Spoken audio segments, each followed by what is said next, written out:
que acontece? Olhando para Revo, tá? Mudou de nome várias vezes, vou falar como Revo porque é a mesma empresa que mudou o nome. A Revo... Uma revolução, né? Que é Revo de revolução, de revolução da aprendizagem. Imaginei que eu fosse. Então, a gente em 2012, montei a empresa em 12, fomos de 0 a 60 funcionários em 2013, e em 2014 a empresa virou um caos. Um caos. Eu tava lá. Você tava lá. Então virou um caos. Culpa minha. Não, ele tava numa outra empresa. Não, mas dava um... Respingava, né? Assim das outras. Então, a empresa virou um caos. Por quê? Primeiro a gente vendia e não entregava. Né? Algumas loucuras aí que a gente fazia, mas a gente não entregava. Essas promessas. As promessas. Só que por que não entregava? E aí é outro ponto que eu aprendi. A necessidade de ter pessoas boas, tá? Quando eu falo pessoas boas, é pessoas com experiência, qualificada. O maior erro de quase todos os empreendedores, e eu cometi esse erro, é tentar contratar pessoas baratas. É pensar o seguinte, eu preciso contratar alguém, o que eu vou fazer? Eu vou pagar o mínimo possível para atrair alguém. Vou contratar alguém por R$1.500, R$2.000. E aí você sai botando um monte de gente baratinha, e aí o que acontece? Você contrata pessoas desqualificadas. Porque uma pessoa com qualificação não aceita aquele salário. É tão simples quanto isso. E aí o que acontece? A pessoa vai chegar ao desafio, a pessoa não sabe entregar e, obviamente, o empreendedor acha que ele vai formar a pessoa, mas o empreendedor não entende o custo que é primeiro, de treinamento, de retrabalho, de gestão, de gerar um caos na empresa. Então, essa pessoa que não tem qualificação, ela gera problemas. E são o que eu chamo de custo oculto. Esse custo oculto sai muito mais caro do que se você, em vez de pegar o cara de 2.000, traz o cara de 5. Esse cara não é 1,5 vezes melhor. Ele é 20 vezes melhor. Então, não tem problema você ter uma pessoa de 2.000, de 3.000, não tem problema isso. Só que acontece, você traz essa pessoa mais barata quando você tem um time sênior para supervisionar, para capacitar, tudo mais. Então, o meu erro foi montei a empresa, ganhei esses contratos, enchi a empresa de pessoas de baixa qualidade, de capacitação. Qualidade não, mas capacitação mesmo. Novas no mercado. Pessoas recém-formadas, estagiários. Por quê? Porque eu falava, vou pagar o mínimo possível. Né? Não falo isso com orgulho, mas é o que eu pensava na época. E aí, o que aconteceu? Um caos. Muitos problemas na empresa. Aí, somado a isso, em 2016, os meus pais saíram do Brasil. Então, novamente, crise no Brasil, Dilma reeleita, essas coisas todas. Então, em 2015, 2016, meus pais saíram do Brasil, meu irmão saiu do Brasil, foram morar nos Estados Unidos. E a família tinha outros negócios, um deles o curso de inglês, que caiu no meu colo. Então, em 2016, eu tinha a startup, que é a Me Digital, onde você trabalhava, tinha a Revo, eu tinha uma loja no Barra Shopping e eu tinha um curso de inglês. E eu à frente de todos esses negócios. Então, minha esposa, a gente acabou de ter uma filha, então minha vida era um caos. E aí, fiquei 2 anos à frente do curso de inglês e, assim, era um curso grande, conhecido, são 11 escolas, mas, assim, não estava dando certo. Depois de 2 anos, em 2018, para chegar na sua pergunta, eu vi que eu não conseguia dar conta de tudo isso. Eu precisava focar. Falei, eu não vou conseguir fazer isso tudo dar certo. E aí eu decidi fechar todos os negócios e ficar só com a Revo, que era o de ensino à distância, que era o que eu fiz lá atrás na Estácio. Meu mestrado era sobre ensino à distância. E eu olhava para frente, então eu falei, o futuro vai ser digital. Né? Então, vou focar nisso. Aí o curso de inglês eu vendi para a cultura inglesa. A startup eu fechei, não deu certo, a gente fechou.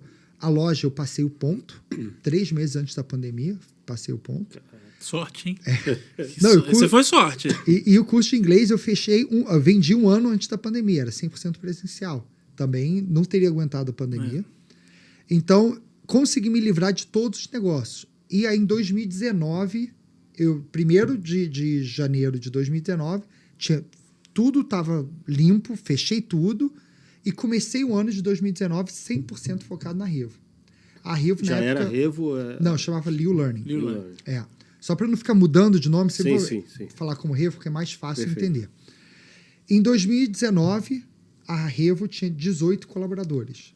Lembra em 2013 que a gente tinha 60? 0 a 60, entramos em caos. 5 anos depois eu estava com 18. Caralho. Então, essa jornada, múltiplas empresas, grande... Não, foi um caos. Foram 5 anos infernais, sem dormir, muito estresse, sabe, muitos problemas. Aí, quando eu fui voltar para a Revo, né, em 2018, estava vendendo os negócios, falei, cara, por que os negócios aqui não estão dando certo? Sabe, eu comecei minha carreira na época da Estácio, comecei com uma carreira de ascensão astronômica, assim, foi muito crescimento de liderar um dos maiores projetos de EAD no Brasil, com 20, 21 anos. Falei, por que a coisa não está dando certo? Aí eu fui rodar uma pesquisa interna na empresa, porque eu ia voltar para a Revo, e eu queria lançar um novo produto, uma nova tecnologia, alguma coisa para fazer a empresa crescer. E aí eu perguntei para as pessoas, o que vocês acham que falta aqui na empresa? E aí os funcionários falaram para mim, a empresa é legal, produto bom, bacana, inovador, o problema é o dono. Aí veio aquele tapa na cara, Tava né? assustando o pessoal. Mas né? você que passou, alguém fez. Não, era uma né? pesquisa anônima, usando uma metodologia Achei de que já mercado. tinha falado, se fosse o Diego, falava na cara. Né? Depois dessa que eu dei nele. Agora ele vai só confirmar. Agora sim! isso Agora faz todo sentido. E aí, qual era o problema? Era o meu estilo de liderança. Eu era uma pessoa muito mais focada em resultado e não nas pessoas. Então, eu queria saber, cara, não importa se você está doente, você tem que entregar. Não importa se, cara, eu quero saber resultado, tal. Muito objetivo, modelo até um pouco mais americano, que a base onde eu vim, né? Uhum. E para mim era muito objetivo. E aí, quando eu vi isso, eu falei, um tapa na cara, né? O limitador da empresa é o próprio dono da empresa. Então, foi um momento que eu decidi mudar meu estilo de gestão. Ir para uma gestão muito mais humanizada, focar muito mais nas pessoas. Para isso, eu fiz vários cursos, participei de grupos de networking, participei de organizações de empreendedorismo, fiz várias coisas para mudar o meu modelo até mental. E aí, outra coisa curiosa que começou na época, eu comecei a escrever para o LinkedIn, né? A post mesmo. Entrei no LinkedIn, e aí, o que eu escrevi no LinkedIn, eu via... Postava sobre a Revo, sobre a empresa. Sobre gestão, sobre liderança, sobre assuntos, sobre a Revo também, vários assuntos. E aí o que eu escrevia lá, eu estava vendo, é isso que eu acredito, mas não é isso que eu faço. Aí eu comecei a ter pressão interna da empresa, falando, poxa, você fala tanto em valorizar as pessoas, mas você não paga uma pós-graduação aí fala assim, aqui. Ah lá, o Richard Influencer. Então, o fato de escrever para as redes sociais e criar conteúdo no LinkedIn me fez obrigar, foi mais uma coisa, né? Não foi só, mas mudar meu estilo de gestão. E a gente foi para um modelo muito mais humanizado. Mas isso chegou a ser como se fosse uma briga interna dentro de você, assim, cara? Porque eu lembro que você era uma pessoa de um comportamento X e depois veio para um comportamento Y, entendeu? Não, assim, não foi uma briga interna, foi assim... Cara, eu preciso mudar, sabe? Tô 5, 6 anos a empresa não dando certo nesse modelo.